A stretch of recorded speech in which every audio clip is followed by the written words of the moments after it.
Hi, I'm your host, Dr. Lori, and welcome to Universally Unique, exploring the neurodiverse world of the extraordinary. This podcast fosters curiosity and understanding about neurodiversity while empowering individuals with tools for acceptance and inclusion in classrooms, the workplace, and communities. Featuring shared stories of neurodiverse life experiences, it sheds light on navigating a world not designed for diversity. Universally Unique starts now.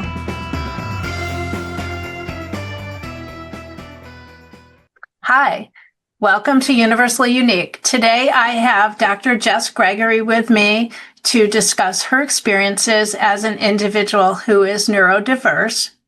As is our tradition, we will start with taking 3 breaths before I jump in and start asking her some questions.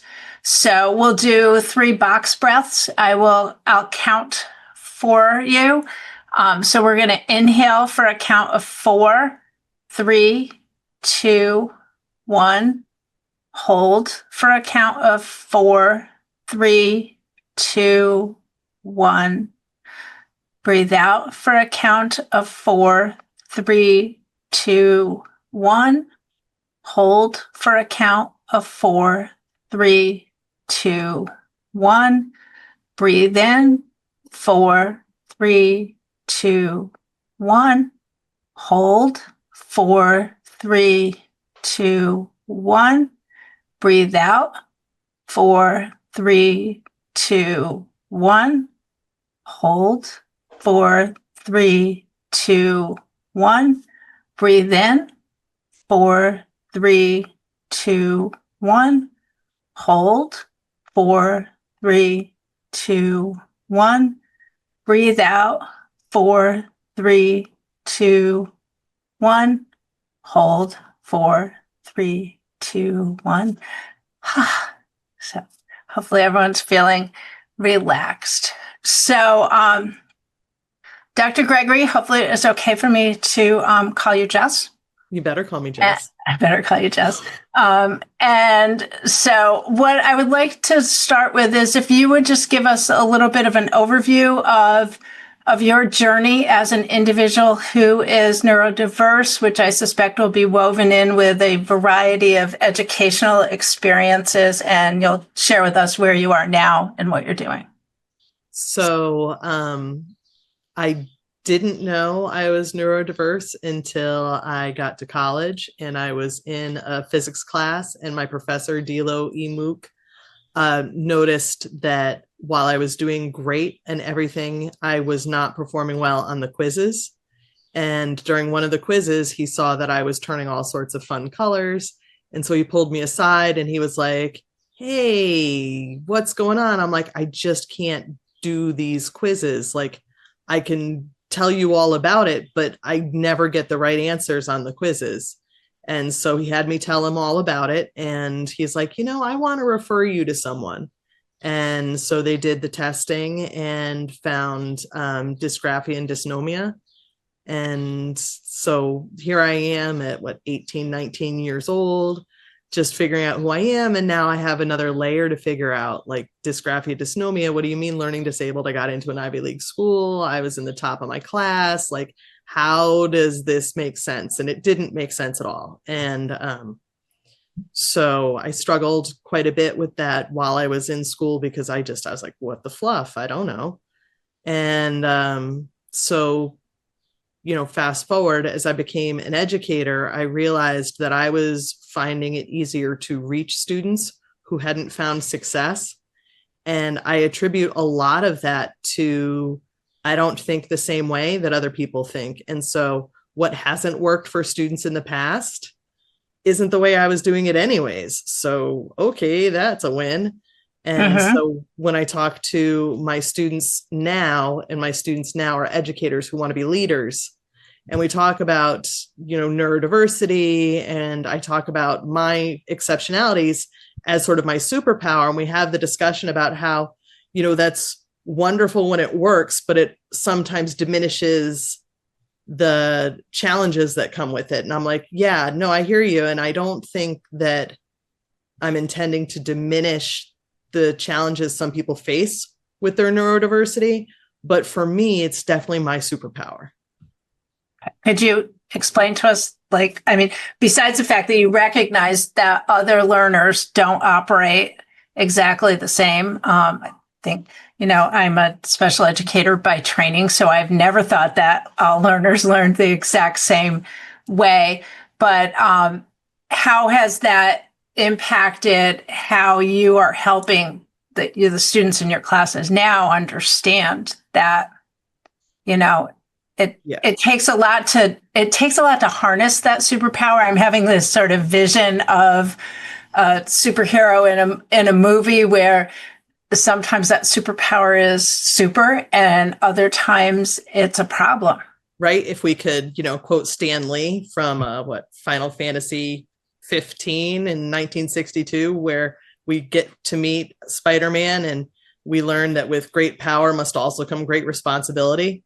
Mm-hmm. And so I guess some of that is shoveling through the mix of knowing that that's on page 6 of the comic book. Like, that's not important information. So sometimes you have to dig through a lot of extra stuff. But when it comes to planning for my classes to respect all learners, or each learner really is better. It's making sure there's multiple ways to do things. And so when I'm teaching, we have when we're teaching online, we have the back channel in the chat. We have a shared notes document that we're all using because, we can all work together to find success. There's no competition. No one needs better notes than anyone else. If everyone has the best notes, we all win. Yeah. And verbally. And so if someone isn't comfortable sharing their thoughts out loud, they can put them in the chat. They can put them in the shared document. The chat's usually for the things where they're not sure they want it to be immortalized in the shared notes. But then sometimes they'll get praise or likes or thumbs up or hearts in the chat. And then all of a sudden you see it in the shared notes. So they were just sort of testing it out. And it creates a community where we're all working together and we're all creating these shared notes together. So if someone's saying something in the meeting and someone else likes it, then all of a sudden it's going into the shared notes. And the shared notes are structured with the questions I'm going to ask. So if it takes you longer to process the ideas, or you want to know what we're going to be pulling out of the reading because you want to read something multiple times, you know where we're going. There's no surprises. We're not going to flip the amygdala, flip someone's lid in class. So right at the beginning of class, for several weeks before class, they know every question that's going to be asked, every discussion prompt that we're going to go through. And we may drift a little, but they know the big ones. So it sort of keeps that stress level down. Do you find, though, that initially they're confused by all of that?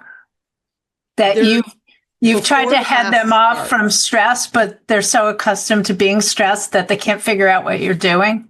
Yeah, well, that's where we start in the first class, building a Spotify playlist for, sort of chilling out. And so they put in the shared document this low stakes thing, like a song and an artist of a song that just makes them chill.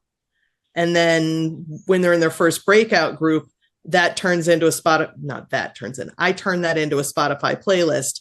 And so before the end of the first class, they have a chill out playlist to listen to.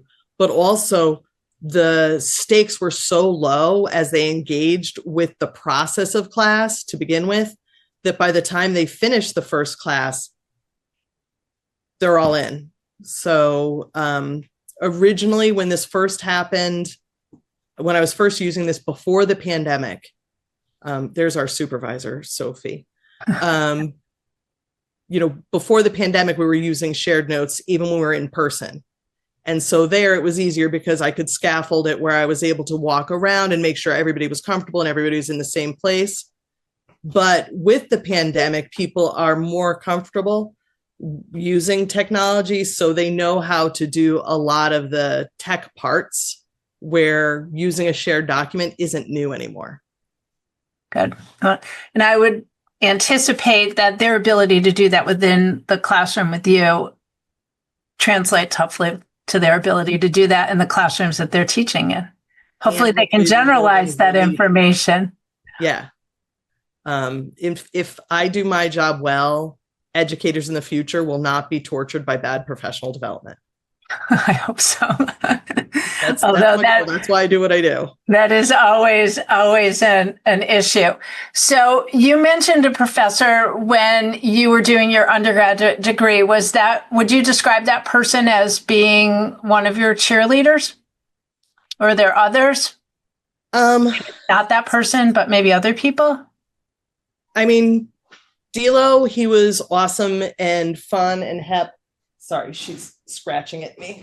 There we go. Oh. Okay. You can edit that out or not, whatever. It's real life. It's real life.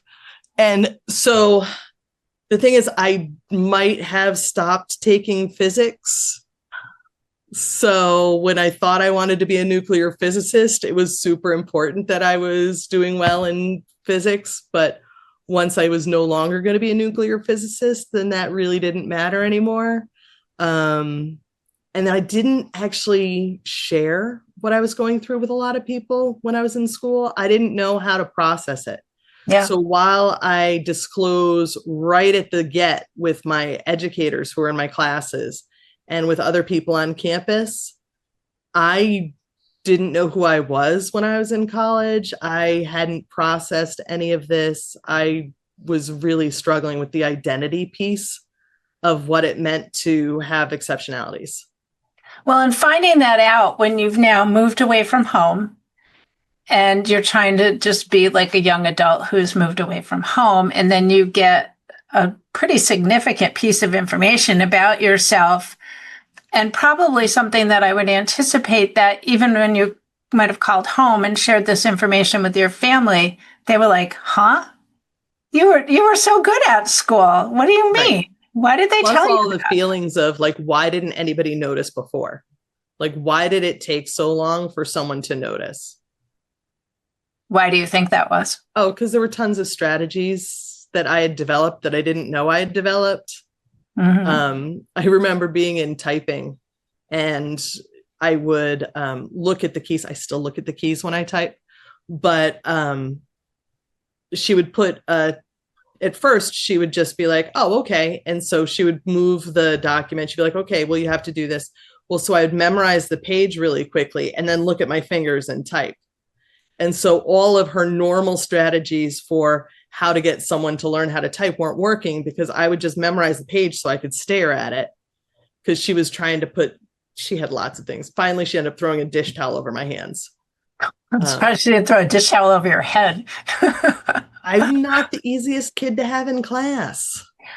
Well, I think the other thing that kind of goes with all of that is when information is given to you the way that works for you, you process information like a computer. You can take enormous chunks of information and process them very quickly when it is delivered to you in a modality that works for you, much faster than everyone else. So the other people in the room are still, standing in the dirt trying to figure out what you're talking about.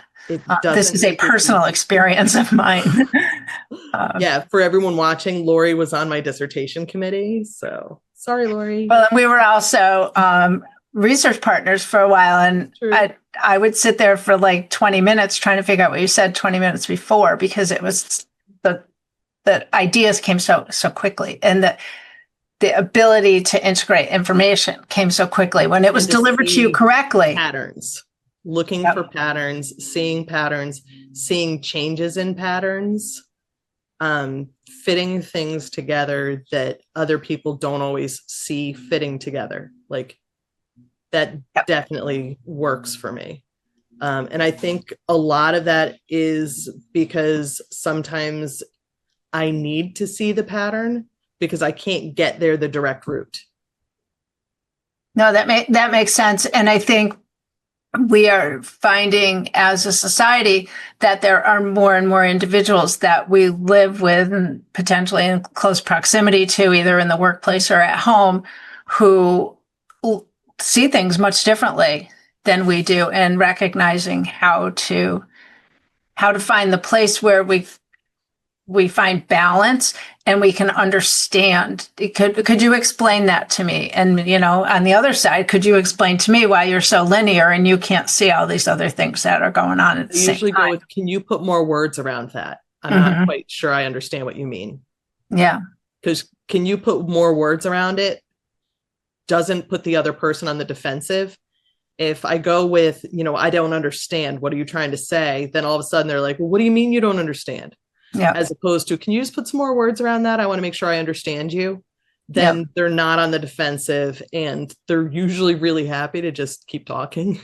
And I think, as time goes on and as we are seeing the numbers of individuals who are neurodiverse increasing rapidly, people who are probably already out there and folks just didn't necessarily recognize that they were out there. I'm seeing a number of individuals that I know personally who are getting diagnosed as adults, even later than their experiences in college. But beyond that bachelor's degree, you have 2 other degrees. That's three, true. technically. 3, 4. I don't know. Whatever. I went to a school. bunch. A few. Well, in the state of Connecticut, there's that in between the 6 master's and a doctoral program. So technically, you probably have 3 more degrees since that bachelor's.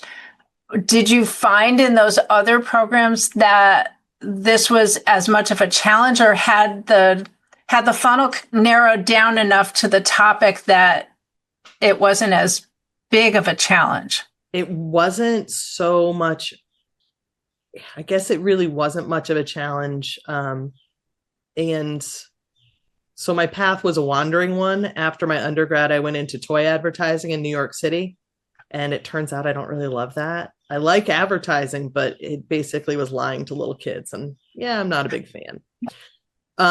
So when I came back to Connecticut, I didn't know what I wanted to do. So I was like, oh, well, you know what? You don't know what to do, go to grad school. So I needed to take organic chemistry because I hadn't done that, and a genetics class, whatever. And I was making money by substitute teaching.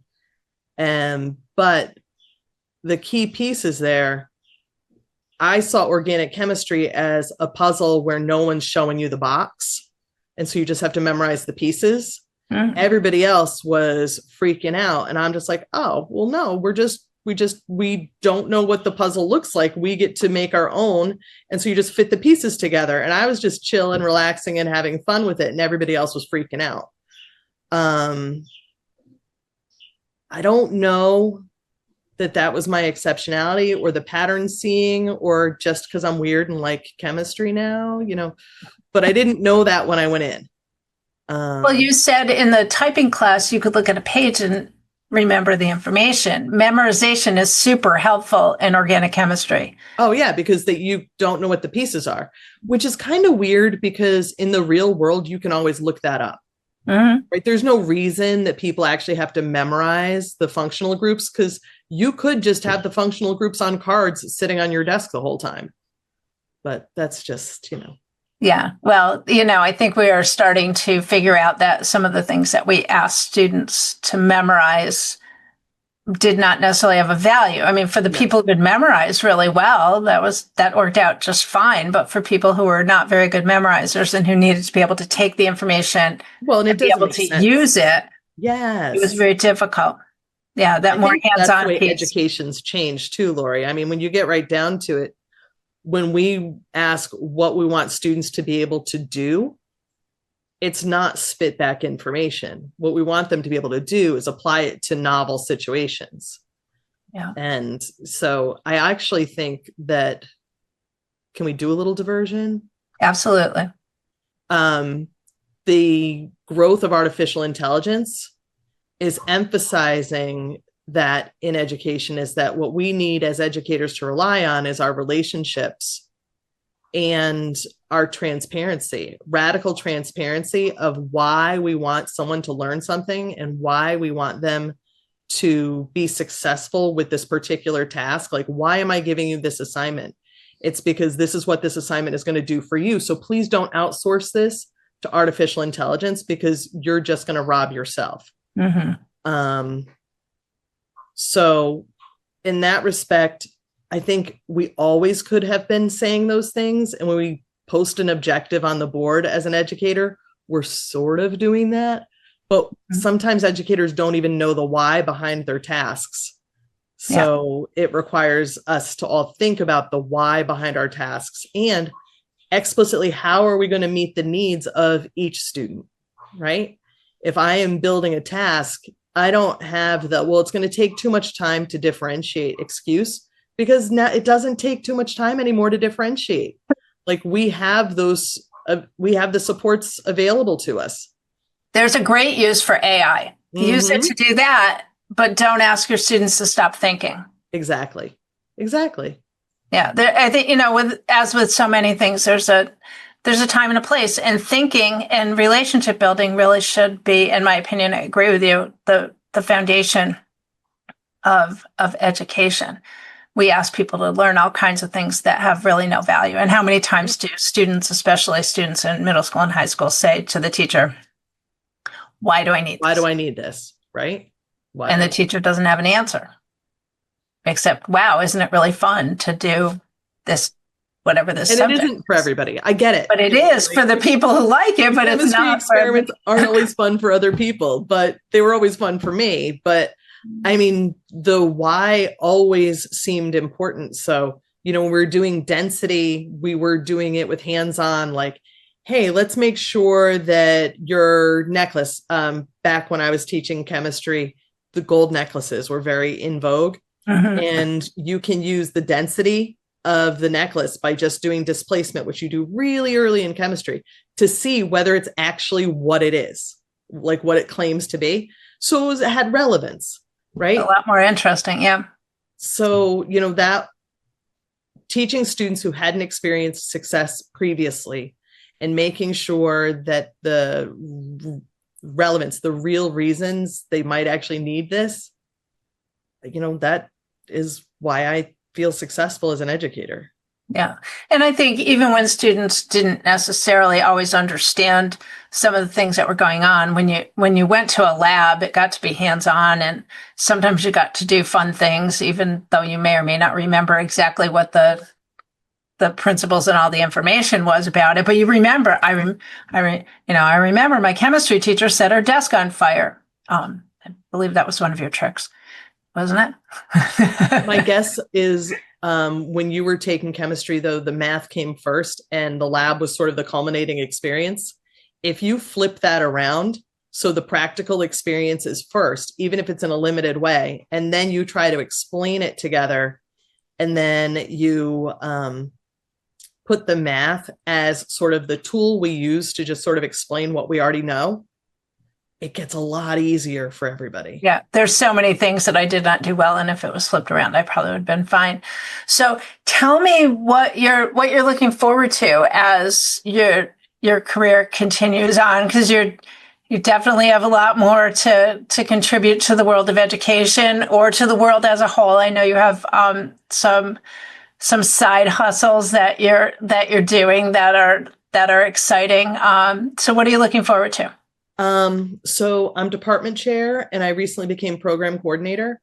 And so being program coordinator, there's the opportunity to do stronger advising and make sure that the students, even though they're graduate students, feel more comfortable in the program and with their own development.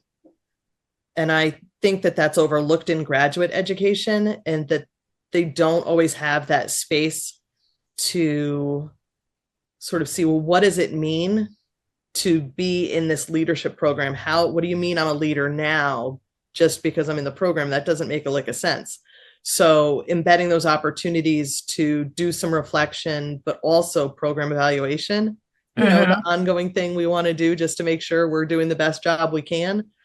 I love that. I want to speak math all the time. And I do not want to speak it at all. Right. But doing program evaluation, you get to sort of lean on the almost customer satisfaction models. Yep. And, making sure that students are getting what they want out of the program, but also that employers are seeing our candidates as the strongest candidates that they could hire. So that makes our program more valuable. Side hustle being my pottery. So I get to use my chemistry to make my own glazes, and that's kind of awesome. And so you guys are in my pottery studio right now. And so I would say those are my fun things. So teaching artificial intelligence classes. Oh, that sounds interesting. So the pottery, and I think you have a couple of other things that you kind of do to reboost your energy and relax and restore and maintain balance. Yes. Was there a question, Laura? Yeah, that was kind of.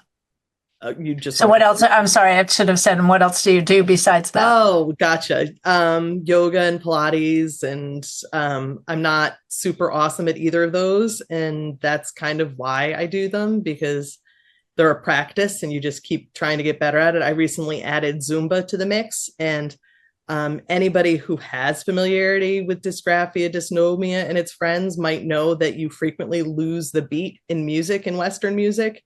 With those, and I frequently lose the beat in music, and so it's an extra challenge, and so the whole room is going one way and I'm just going the other way, and sometimes the instructor is like looking at me like, hey Jess, and I'm like, hey, this is what I'm doing. Like, we're having fun. So when everybody goes left and you go right, that's not what you're supposed to do. That was always my issue with those classes. In Zumba, yeah, there's limbs flailing about.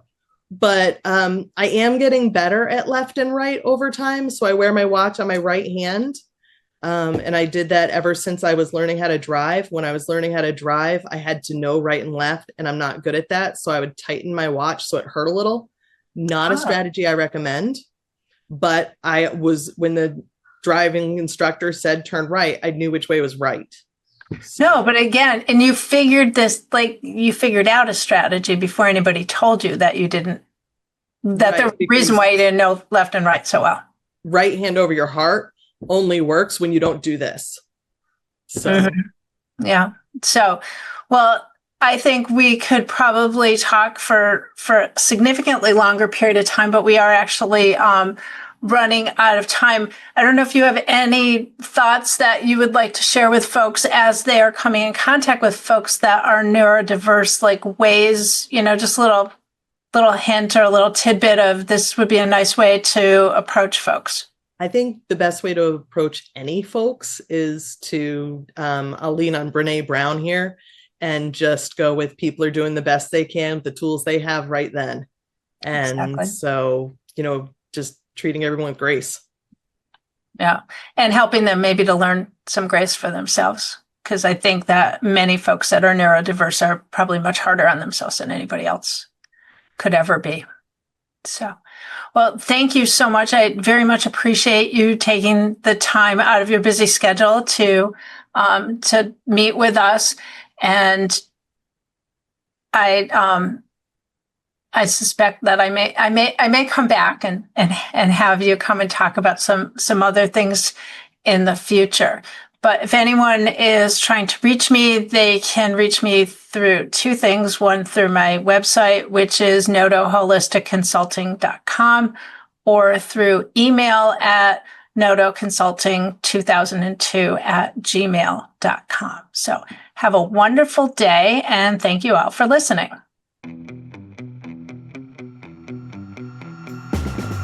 Thank you for listening to Universally Unique, exploring the neurodiverse world of the extraordinary. Join me, Dr. Lori, on Transformation Talk Radio every second and fourth Monday at 11:30 Pacific Time as we continue to explore navigating a world not designed for diversity. For advocacy and support for individuals with disabilities, let's connect. Learn more about consulting and life coaching at notoholisticconsulting.com.